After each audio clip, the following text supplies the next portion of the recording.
pleasure, even more than an honor, to announce today and to give to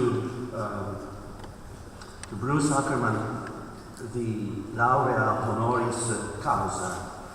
And every time we release a Laurea honoris causa, it's a special day for us, because this is a moment in which the university is getting closer and closer to the society.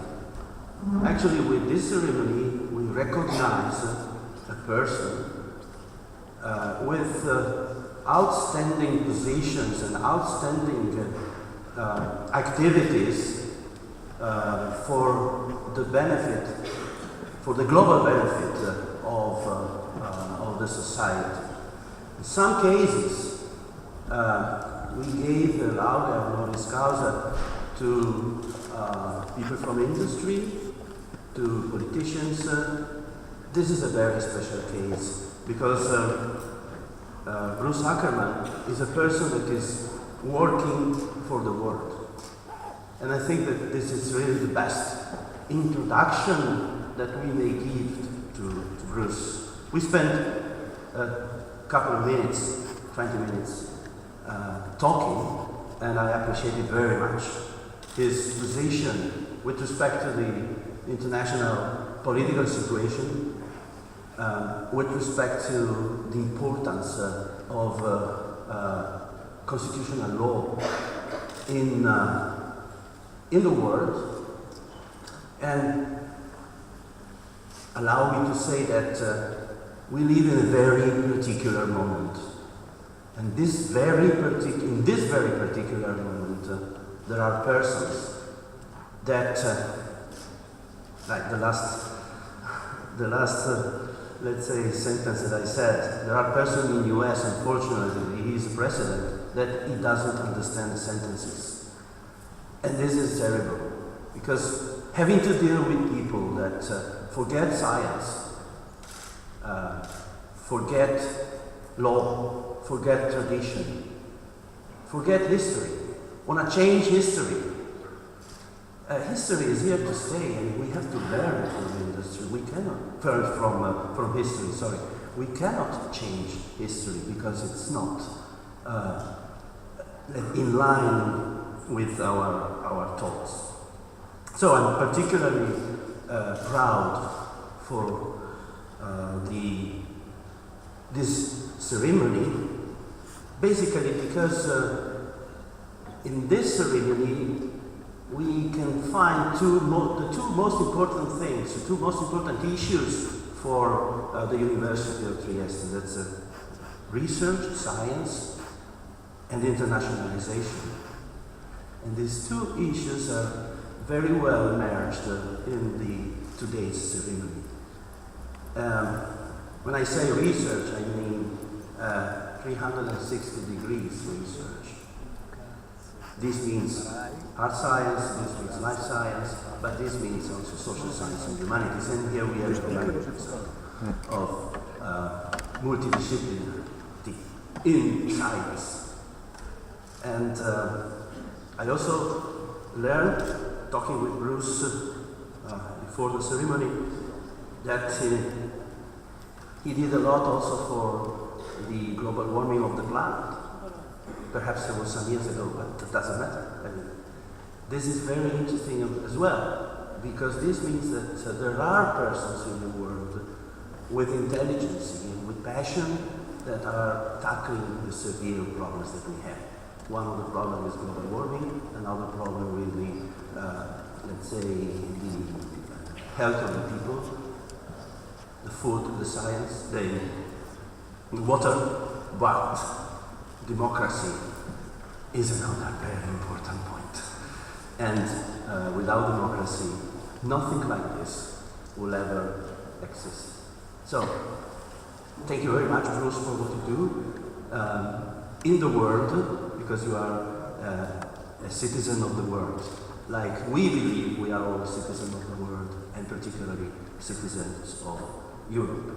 As I said, we must learn from history, and not try to rewrite history.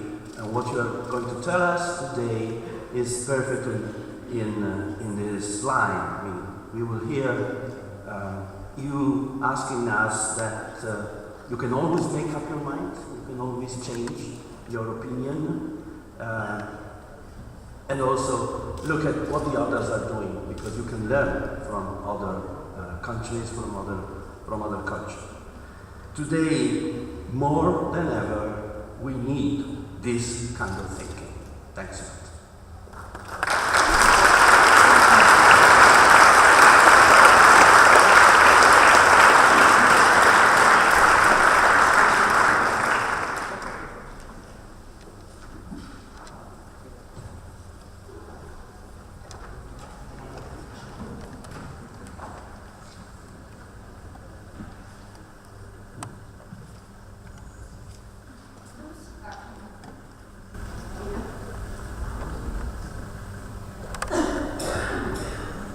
Bruce Ackerman era nel 1987 Stern Professor of Law and Political Science all'Università di Yale.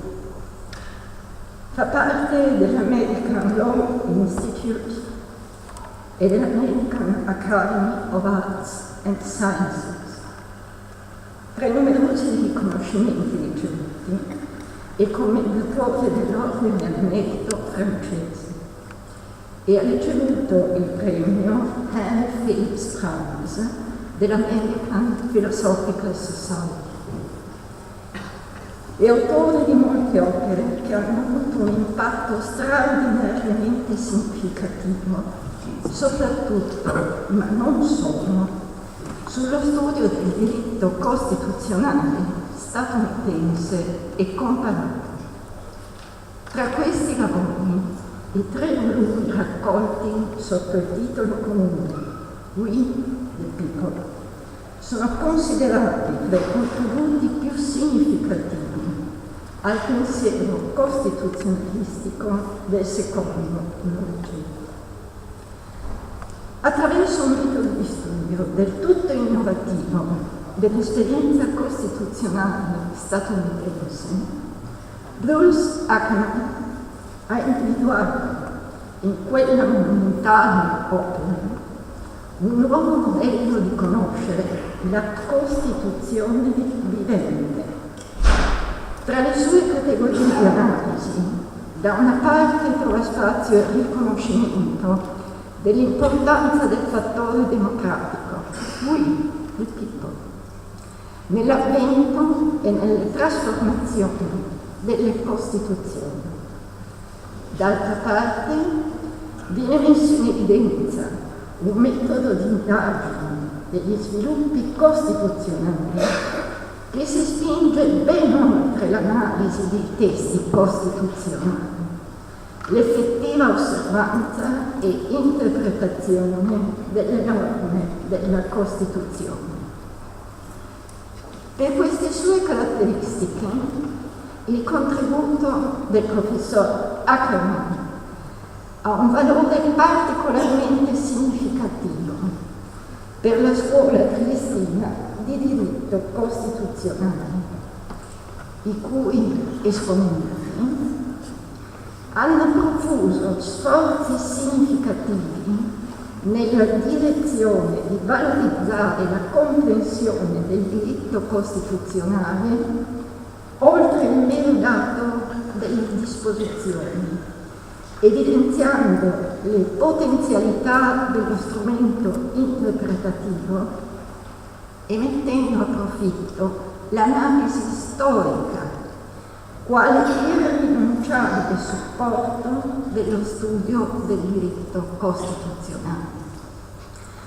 Il contributo del professor Ackerman non si è limitato alla costruzione di nuovi strumenti di analisi del concetto di Costituzione, a partire dall'esperienza costituzionale statunitense, ma ha affrontato molte delle questioni fondamentali che toccano la vita dei cittadini, non soltanto degli Stati Uniti, ma della gran parte del mondo.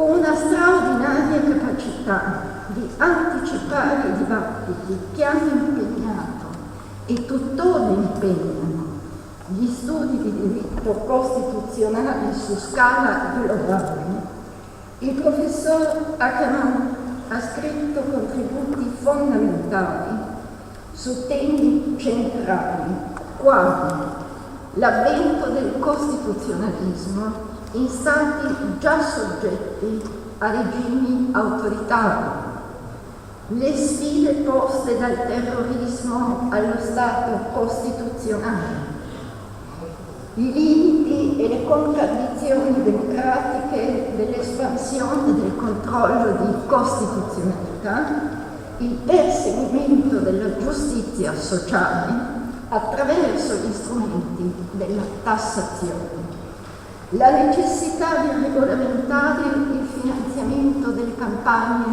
elettorali e i rischi derivanti dai potenziali abusi dei poteri presidenziali nella forma di governo statunitense. In tutti questi campi i contributi del professor Ackerman costituiscono punti di riferimento importanti per lo studio del diritto costituzionale in tutto il mondo. Fra le tante opere si possono menzionare, oltre ai già detti tre volumi di The People, Social Justice in the Liberal State, Yale, 1980, The Failure of the Founding Fathers, Yale, 2005, Before the Next Attack, Yale, 2006, The Decline and Fall of the American Republic, Yale, 2010. Va sottolineato inoltre che in tutta la sua vita accademica il professor Bruce Ackerman si è sempre contraddistinto per la sua spiccata indipendenza di pensiero, per un approccio multidisciplinare e fortemente innovativo, e non ha mancato di intervenire con puntuali contributi al dibattito pubblico su temi politico-costituzionali, sia del suo paese, ma non soltanto del suo paese.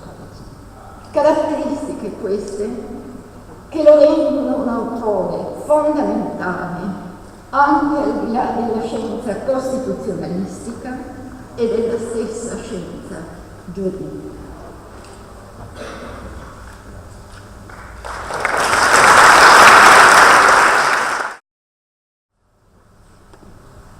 Magnifico lettore, autorità, colleghi, studenti, gentili signore e signori, consentitemi di ringraziare per la fiducia che mi è stata concessa dall'Università di Trieste, attribuendomi l'onore di redigere la laudatio per la laurea honoris causa che ci accingiamo a conferire. The decision of the Uslit Department to award the Laurea magistrale in Giurisprudenza honoris causa to Bruce Ackerman underlines the amazing and innovative contribution he has given to the study of the main topics of constitutional law at the global level. This motivation correctly summarizes the most relevant aspects of the scientific work of the new doctor. Even when dealing with the formation, the interpretative developments, and the transformations of the constitutional law of his country, Bruce Ackerman has given a contribution which goes farther the items he studied. Special and productive attention is paid to the methodological aspect of his research and to the implied theoretical choices. His approach is always problematic and aimed at offering a reconstruction of historically relevant constitutional and political events in innovative juridical terms. History is an essential tool for the lawyers, as many scholars have learned from Professor Ackerman's teaching at the Yale Law School.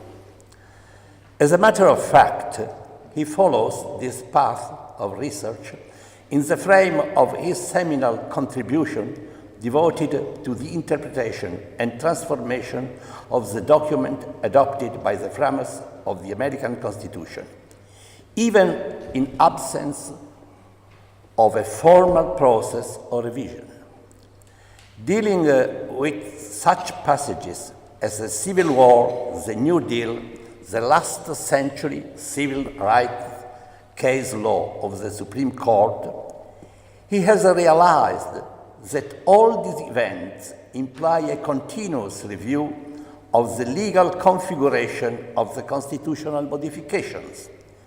Therefore, he emphasizes the importance of factors not explicitly provided for by the rules concerning the amendments of the 1787 Constitution. But he arrives at definitive conclusions only after having tested the practical usefulness of the newly proposed concept at the scientific level. The elaboration of the historical genesis of the constitutional choices made by we the people in more than 2 centuries opens the way to an articulate vision of the progressive change of the constitutional identity of the United States. The correctness of the choice is essayed step by step by converting the features of historical events in legal factors. However, only at the third stage of his research, he introduces a definition of the concept of the living constitution suitable to the understanding of different moments of the constitutional and political developments that are at the center of his studies. At the basis of these conclusions is the important and enlightening idea that the identity of a constitutional order can change with the time, even if the text of the relevant constitution is not formally amended. But the construction of the heuristic model of the constitutional transformation is not a concession to indiscriminate legal realism. Ackerman is always attentive to the compliance with the principles of the Western constitutionalism by the political actors. I mean that the acceptance and elaboration of historical developments as factors of constitutional innovation is conditioned by to the conformity of the behavior of the institutions with the fundamental principle of the American law, especially the American constitutional order. The concept of the living constitution has to be the product of the analysis of the cycles of the popular sovereignty, but at the same time, the relevant events have to be the result of behavior fully respectful of the separation of powers and guarantee of human rights. This is the reason why Ackerman's research is always attentive to the changing case law of the Supreme Court, as far as judges display an essential role in the implementation of the rule of law, even at the constitutional level. The constitutional transformations grow up along innovative constitutional interpretations. We arrive in this way to another field of the scientific production of Bruce Ackerman, who frequently confronts the problems concerning the heritage of the Western constitutionalism. He has a peculiar position among the American scholars for his attention to the comparative legal studies, which remind us that of John Merriman, who was also awarded of the Laurea honoris causa in Giurisprudenza by the University of Trieste some years ago. On one side, he identifies the core of the constitutional heritage as a product resulting from the contribution of the revolutionary doctrines and events occurred on both sides of the Atlantic Ocean. The analysis starts with the last years of the 18th century and arrives to the second part of the 20th century, covering both the adoption of the new constitutions after the Second World War and the substitution of liberal constitutions for the Mediterranean dictatorship. But he deserves special merits for having realized that after the fall of the Berlin Wall, perspectives were open to a new start of the expansion of the constitutionalism. The countries of the Central and Eastern Europe had at that time a great opportunity to choose the liberal democracy through the adhesion to the principle of rule of law, separation of powers, and protection of human rights. They lacked a tradition in this field, but they could profit from the cooperation of the existing Western democracies and the support of such supranational institutions as the Council of Europe, the Organization for Security and Cooperation in Europe, and the European Union. The hopes of Ackerman were met by the progresses of the liberal revolution between the 20th and the 21st centuries, which conjugated the liberal freedoms with the commitment to social justice. However, in recent times, dangerous winds are blowing in Europe. Other reasons of complaining are added to those which Ackerman derives from what he explicitly calls the decline and fall of the American Republic. He supports the idea that it is a shame about the politicians' inability to deal with the new problems of the fight against terrorism in the frame of a globalized world without endangering the democratic institution and the safeguard of human rights. The governments, and especially the presidents of the United States, have reacted by strengthening the executives, whose enlargement he aims at refraining by emergency regulations, which should provide for the frequent check-up of the necessity and convenience of the adopted restriction of human rights. In numerous editorials on the newspapers and in interesting instant books, he exhibits what we, Europeans and Italians, would call civil engagement, and suggested to avoid an unjustified continuity of the emergency measures and to promote a deliberative process of the formation of the will of the people.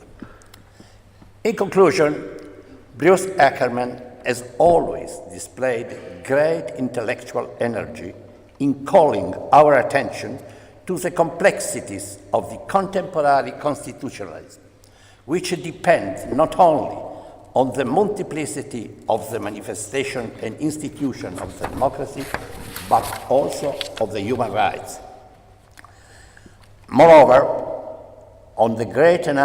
it depends on the great number and variety of the principles which have to be complied with. It is a clear admonishment to those scholars who think that a simplified interpretation of the contemporary experience of constitutionalism is possible, but also a caveat to those politicians who want to solve the problems of the contemporary world with an individual voice and decision. Let me a final personal note. Recently, I have had the privilege to read and comment the draft of a new book of Bruce concerning the revolutionary formation and adoption of the constitutions. It is an important and courageous effort of comparative constitutional law.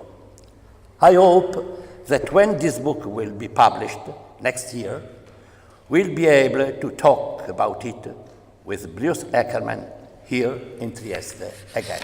Thank you.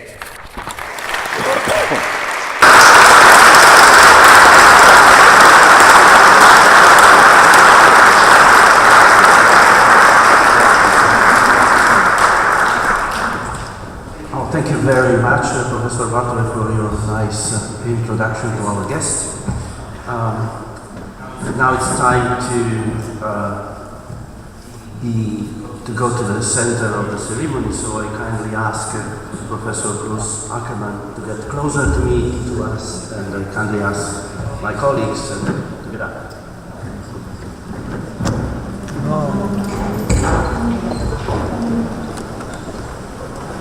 I must read this declaration in Italian, and I hope you don't mind, and I really hope that this will be an opportunity for you to learn a little bit of Italian.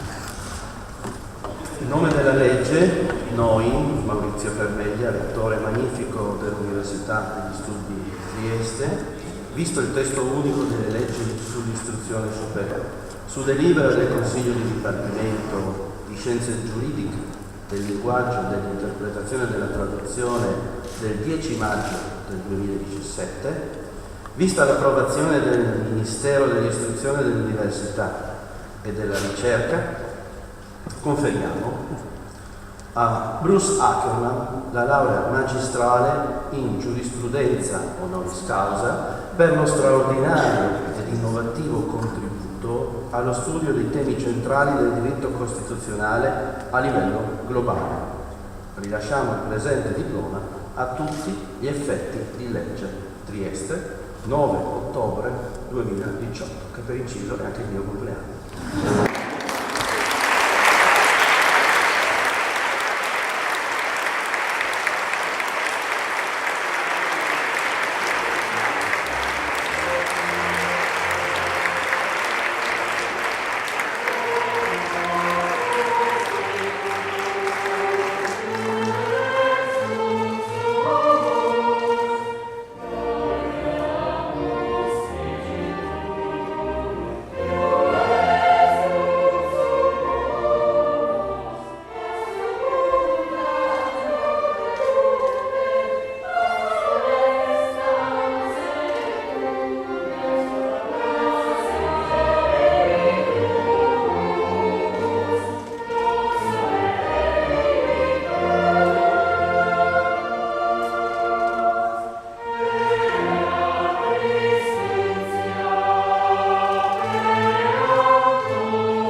I'm deeply honored and moved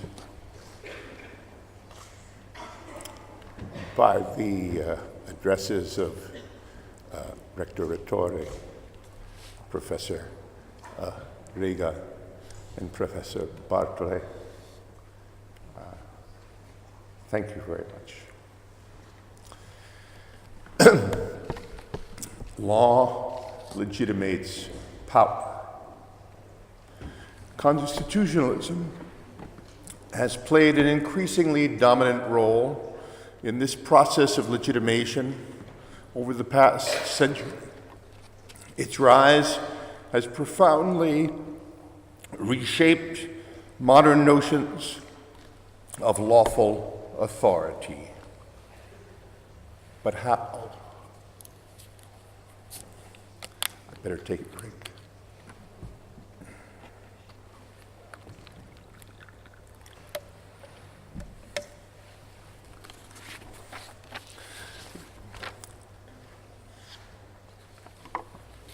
Lots of historical studies provide insights into one or another polity or region.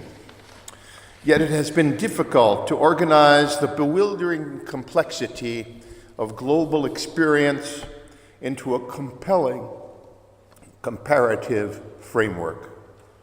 We can make life easy for ourselves by supposing that constitutionalism is a one-size-fits-all ideal that animates a common project throughout the world. But this seems very unlikely, to put it mildly. Once we recognize the deep differences across the globe, a fundamental problem emerges: how to distinguish the accidental from the truly fundamental. Max Weber asked himself a similar question when confronting a political universe. He too rejected the idea that political power appealed to a single legitimating logic, famously distinguishing between the very different appeals of tradition, charisma, and bureaucratic authority. This trichotomy remains relevant, but it fails to recognize the distinctive legitimating dynamics of constitutionalism. My work fills this gap. In future work, I will be exploring the very different pathways through which constitutions have won legitimacy over the past century. Each pathway generates a distinctive ideal type with its own sets of attractions and problems. The present lecture, however, introduces an ideal type particularly relevant to the present moment. With crises erupting throughout the world, it is tempting to believe that all of them are symptoms of the same evil called populism, which threatens to destroy the liberal constitutional project built up with such great effort in the aftermath of the Second World War. This lecture and my book on revolutionary constitutions, coming from the Harvard Press in the spring, rejects this simple diagnosis. It shows that the current constitutional systems in places as different as India and South Africa, France and Italy were propelled forward by populism and could never have gained legitimacy without the mobilized consent of ordinary citizens. Despite their obvious differences from one another, the constitutions of all these nations are rooted in a common experience in which revolutionary insurgents managed to sustain a struggle against the old order for years or decades before finally gaining political ascendancy. Call this time one. During this period, insurgents do not merely engage in complex campaigns of underground resistance and open rebellion. They issue revolutionary declarations denouncing the existing regime as illegitimate. These declarations of principle play a central role in sustaining the movement, especially during periods of adversity. During dark moments, leading activists face the prospect of detention or death at the hands of the old regime. Nevertheless, they do not give up the struggle, and it is only natural for them to tell the world why they are right to think so. Moreover, these declarations cannot be dismissed as idle talk. They were affirmed by activists with the courage to risk imprisonment or detention or death, even though they could have actively collaborated with or passively acquiesced in the existing system.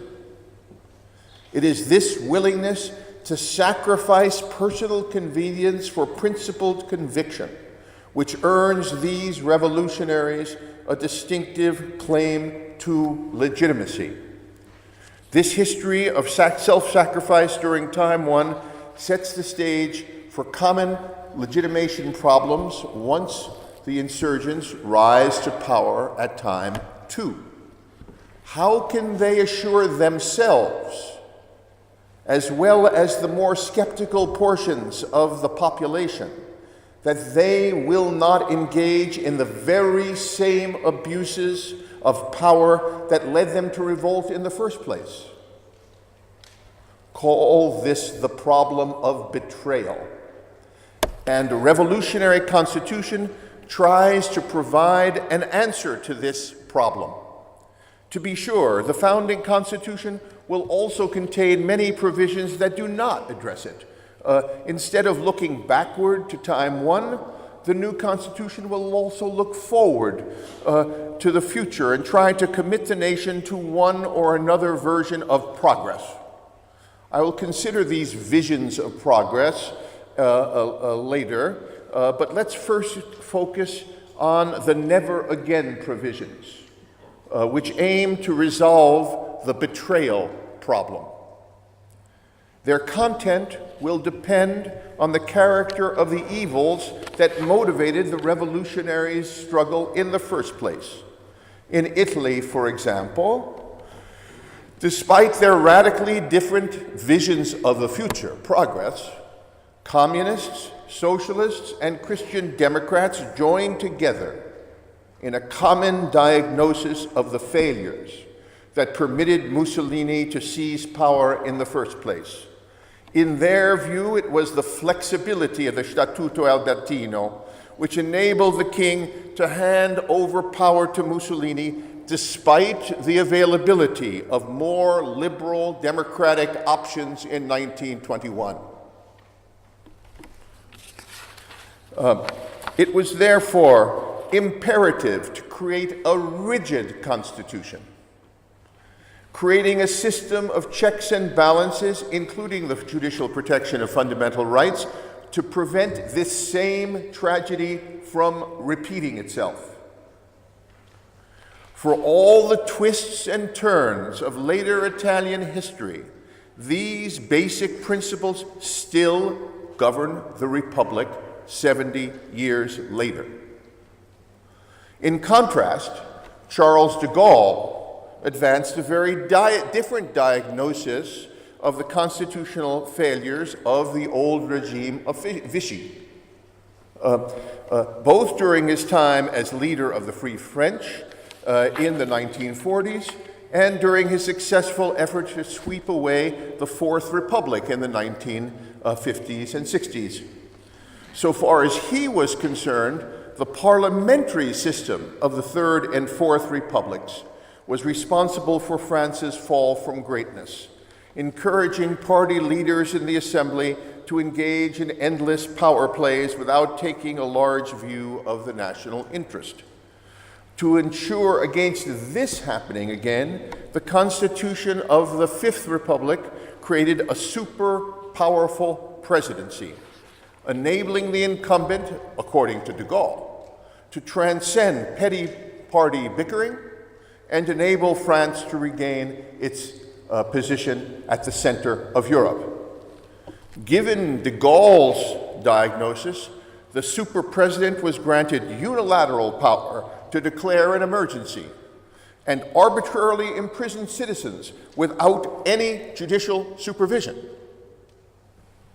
While many rights can also be found in the Gaullist constitution, these should not be numbered amongst the never-agains of the Fifth Republic's constitution. This is not what de Gaulle was rebelling against. He was rebelling against parliamentary government. This is not the case in Italy. They were rebelling against Mussolini's flexible, the Statuto, really it was the king's flexible use of the Constitution of 1848, which of course precedes Italian independence. That's how flexible it was. The Congress parties of India and South Africa constitutionalized a very different set of revolutionary commitments. In these cases, their central target was the political subordinations imposed by the previous regime's determined support of the caste system in India and apartheid in South Africa. As a consequence, the revolutionary constitutions in both countries emphatically guaranteed equal voting rights to all citizens of the new republic, which was definitely, while these provisions don't differ significantly from words on other pieces of paper, they were absolutely central in the assault on the caste system of subordination and the denial of political status to women, but also to many of the lower castes. All of them were granted equal political status, foundational, but not in Italy. The Italian evolution of women's rights proceeded not with as a central dimension of the rebellion against the Statuto, but within the constitutional framework. In all these cases, the revolutionary movements also sought to repudiate many other features of the old regime with more or less unanimity. As they move from the rejection of flexibility to other principles of equality, then the Christian Democrats, the communists, the socialists, they increasingly disagreed with one another as to what was really foundational in the assault against Mussolini. These basic facts of political life suffice to generate the next move in my argument, which seeks to establish that insurgent movements, regardless of their substantive aims, confront a race against time at time too, if they hope to hammer out a successful revolutionary constitution. To put the point first abstractly before we get to Italy, while a revolutionary movement's particular never-agains provide the ideological glue which unite the different factions in their common struggle against the old regime during time one, this glue begins to dissolve during time two, as the newly powerful leaders start disagreeing about which way the country should go in the future. Because they're now in power, they can shape this. These forward-looking disagreements threaten to split the revolutionaries into rival factions in a way that prevents them from working together to enact a constitution codifying the backward-looking never-agains as a foundation for their competition over the future. If this happens, the revolutionaries will lose their race against time. Since once factional divisions come to dominate the political stage, it will be very hard to recover the broad support required to anchor the popular legitimacy of the never-again Constitution. When viewed in comparative terms, India and South Africa had a large advantage over Italy and France in winning the race against time. In these two cases, the mass insurgencies were organized by a single dominant organization. There were many competing factions in the Congress Party of India and in the Congress Party of South Africa. Nevertheless, leaders like Nehru and Mandela had symbolic centrality, and they had an organizational structure that would allow them to contain the very serious disagreements long enough to legitimate a constitution, which they did.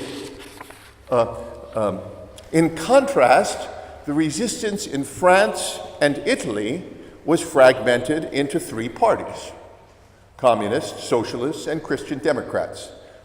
For the French case, they changed their names a lot, but I'll just call them Christian Democrats too. From this vantage point, Togliatti's turn at Salerno was a critical element in enabling the communists to join a broad-based revolutionary coalition extending to De Gaspery's Christian Democrats that made it possible to hammer out a never-again constitution before the escalating Cold War, which really begins in a serious way only with the coup in Czechoslovakia in 1948. There is this fascinating period until that time when it wasn't clear whether the Soviet Union would be part of the Marshall Plan. That was the original offer. One shouldn't impose the Cold War to 1945 or something of this kind. The French case was similar to Italy.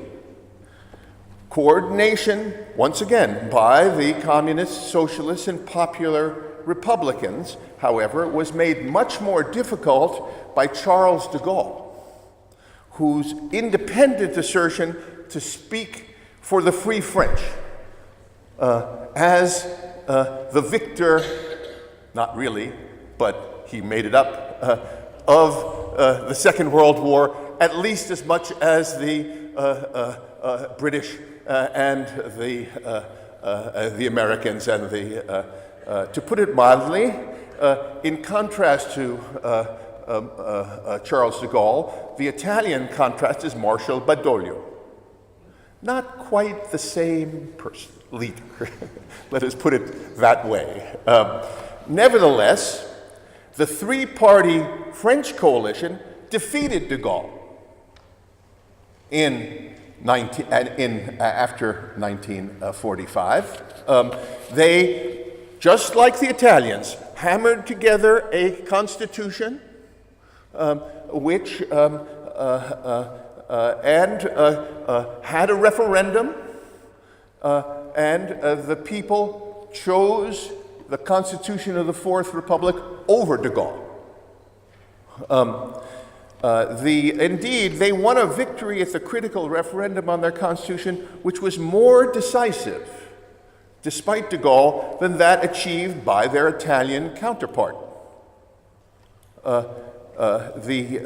After all, they won 52 to 48, but in Italy, did they win it all? Never clear. One great act is when Umberto leaves.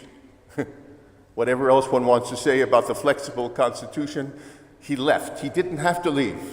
Or at least there were people who were, and the South voted against the Republican Constitution. And it's just that the North voted a little bit more in favor than the South voted against.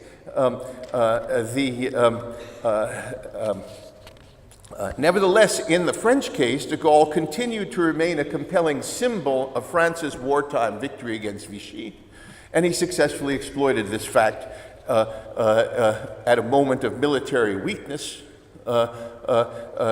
threatening to lead a military coup if the civilian leadership did not give up power. This is simply ignored when you look at the standard texts of French constitutional law. It's like one little paragraph. But there was a serious military coup going on, and that was the only thing that led the President of the Republic to grudgingly concede power. Nothing other than a takeover of Paris was being threatened. Yet the general followed in the footsteps of the founders of the Fourth Republic in one important fundamental respect. Just like the founders of the Fourth Republic, just like the founders of the Italian Republic, he too moved rapidly to constitutionalize the charisma. This is a label I use, of two kinds. One, his personal charisma, but second, and no less important, the millions of followers. Within the space of a year, he had gained an overwhelming victory at a referendum in support of a constitution that repudiated the parliamentary tradition, which was, after all, rooted in the French Revolution, which had served as in fact, the framework for French government for a century, since Magna in 1880s. He followed up this victory by installing himself in the presidency and his party in the Chamber of Deputies by sweeping margins. These victories not only served as the basis for the further development of an exceptionally strong form of presidential government in France during the next 2 centuries, it has also served as a model for many later revolutionary efforts to mark out constitutional new beginnings, often with tragic consequences. My new book argues that the Gaullist model bears a great deal of responsibility for the failure of solidarity in Poland to win its race against time and gain broad support for a revolutionary constitution. This is a very interesting phenomenon. The Americans are, after all, during all of this period, from 45 through 2001, at the very least, the hegemonic world power, not only militarily but culturally. Hollywood, from Hollywood to the McDonald's, as it were. Yet, the American model of presidential government is followed nowhere. No one follows the American model of presidential government. When they follow the presidential model, it is the French presidential model, which is falsely called semi-presidential. It is super-presidential. After 1 year, not only does the president have plenary power in foreign affairs in a way that Trump would love to make secure. He can do whatever he wants in foreign affairs, but he could also declare a state of emergency and throw people into jail. And he can also disband Parliament after 1 year, which means that the parties are very afraid of voting against his prime minister because if they vote against him, and it's a good time for the president to get a popular support, he will just disband Parliament, and many of them will lose if the president is making sense. So this is a much more powerful presidency than the American presidency. And to call it semi-presidential is simply a mischaracterization. And I call it super-presidential because that's what it is. Not a little compromise between America and European parliamentary, which is often what is portrayed. It is this superpower which makes Lech Walesa, which leads Lech Walesa to declare war against his party leaders in Parliament. There's a war at the top, which destroys the most successful popular mobilization in European history. It is not merely that overwhelming majorities of workers and rural join Solidarity. They voluntarily give 5% of their income to support the activities of 40,000 activists to organize the movement. This doesn't happen every day because, after all, if you don't give there's no enforcement. This is transitional. 5%, is a significant amount of money. They're not making very much money in Poland in 1988. my own pay won't make any difference. You know, they give it. And there's this well-organized movement ready to constitutionalize the proclamations that have been issued in the underground. They fail.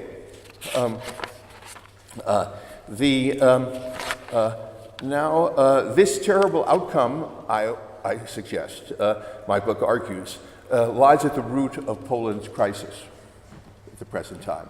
But I won't it should serve as a cautionary tale. I won't go into the details right now. It should serve as a cautionary tale. Beware the dangers of French-style parliamentarism.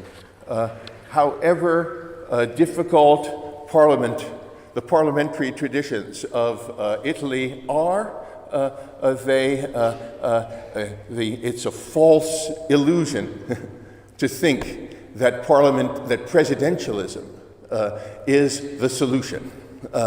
And of course, this might well be on the agenda in the coming period. And if we're going to learn anything from the past, and as I'm suggesting to you, there is a lot to be learned, much more than is appreciated, in a systematic comparison between Italy and France, which are very structurally similar, except for the Marshal Badoglio and de Gaulle comparison. And I'd like to conclude by emphasizing that the revolutionary character of de Gasperi, which is not de Gasperi, after all, is the creator of the Christian Democratic Party, which governs the country in a hegemonic fashion, more or less, until the end of the Cold War. And we are used to thinking of de Gasperi as the creator of the Italian system, parliament. This is true, of course, but this is false foundationally. De Gasperi begins in 1910 in Turin, in the Parliament of Turin, just as the Pope has excommunicated any Catholic who is going to participate in the secular politics because he's a prisoner of the Vatican, as we all know. He lifts the ban on immediate excommunication in the early part of the 20th century. It doesn't necessarily mean you're going to be excommunicated. And de Gasperi makes this move to create the first, it isn't called the Christian Democrats, but a party of believing Catholics who engage in secular politics. After the war, he is the last, he isn't the first, but he's the last legal representative of the opposition against Mussolini. When he is, and Mussolini responds by wanting to kill him. He recognizes this, and he is, like Togliatti and others, running out of the country, right? He is grabbed at the railroad station. He's thrown in jail, and he is about to die. He is about to die.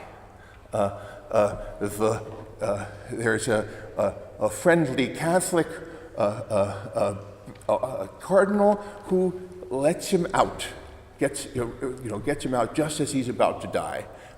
And he re-enters the civilian world in 1928-29 as no one wants to touch him. He's a pariah. He cannot survive economically. Another friendly Catholic gets him a position as the person who gets books for you at the Vatican Library. The church has saved his life, and he opposes the Vatican Accords. He could have been fired at that point, and he died, period. No, he's bringing books for you, and then writes as Demofilo during the 1930s, condemning time and again the Vatican Accords. Of course, it's a pseudonym, but how many, pseudonyms are not a guarantee of leaking out, and it's De Gasperi and let's kill him. This is dangerous. And also affirming the program of the Christian Democratic Party, in which, by the way, judicial review is an element, in 1935. When the first convention of the Christian Democrats meet, it is an illegal assembly. It is not legal yet. And it issues a well-developed constitutional program of constitutional democracy. It is wrong to think of the Constitution as only a creation of Calamandrei. Of course, Calamandrei plays an important role, but in order to gain legitimacy, it's this Togliatti. They're all revolutionaries. We can also talk about lots of people. Einaudi, who is the liberal and was a collaborationist. He was working for the Bank of Italy, during the period. He, however, saves his revolutionary legitimacy towards the very end of the war by going to Switzerland and divorcing himself from the Mussolini regime, not the Badoglio, not the one afterwards. So when he comes back, he has at least some revolutionary credibility. And in the effort, very creative, to build the broadest possible base for the revolutionary constitution, he becomes president. Very smart. But this is populism. Creating an authentic constitution for we, the Republic of Italy, based on work, notice, which is, of course, all right. So the most important thing about this lecture is to encourage you actually to take systematically the French and Italian comparisons very seriously, as well as the Italian-German one, because the German one is my other model of an imposed constitution. Because Churchill is defeated. If Churchill had won again, then Italy would have been treated just like Germany. But Churchill didn't win. And Attlee had other things to do. And the President Roosevelt had lots of other things to do. And within this maneuvering room, Italy had a tremendous amount of independence. And it used it well. And I very much hope that this challenge will again, this challenge is before you. We're in the turning point to the Second Italian Republic. Let there be no mistake about it. And rather than thinking of of your heritage as merely that of clever politicians, one should understand it is built on sacrifice for the principles of modern liberal constitutionalism, and perhaps some of you will have to sacrifice as well, but you should do it. Thank you very much.